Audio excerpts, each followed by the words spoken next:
तर मंगेशकर रुग्णालयाविरोधात पवारांची राष्ट्रवादी हायकोर्टात जाणार आहे। 24 तारखेला याचिका दाखल करणार प्रशांत जगताप यांनी ही माहिती दिली आहे। मंगेशकर रुग्णालयावर गुन्हा दाखल करा अशी मागणी प्रशांत जगताप यांनी केली आहे। तर डॉक्टरांची सनद रद्द करण्याची देखील आमची मागणी असल्याचं जगताप यांनी म्हटलंय। ईडी चौकशीची मागणी देखील याचिकेतून करणार असल्याचं त्यांनी सांगितलंय। आज सकाळपर्यंत तरी दीनानाथ मंगेशकर हॉस्पिटलवर कुठला गुन्हा दाखल झालेला नाही। त्यामुळे हा माणुसकीला काळीमा लावणारा प्रकार आहे।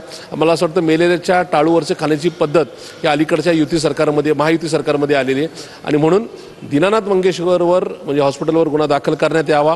तिथल्या डॉक्टरांची नाही का एकूणच सनद जी ती रद्द करण्यात यावी आणि त्यांनी जे नाही का बॅलन्स शीटमध्ये फंड्स दाखवलेत जे युटिलाइज केले नाहीत त्या संदर्भातली नाही का ईडीची चौकशी करण्यात यावी अशी मागणी करणारी याचिका ही येणाऱ्या 24 तारखेला आम्ही माननीय मुंबई उच्च न्यायालयामध्ये दाखल करत आहोत।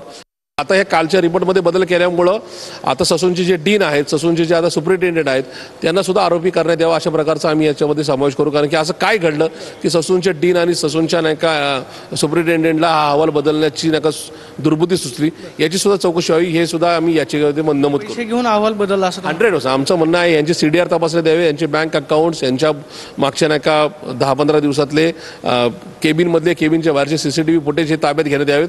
नेमकं तपासले द्यावं की यांना कोण कोण भेटायला आलं।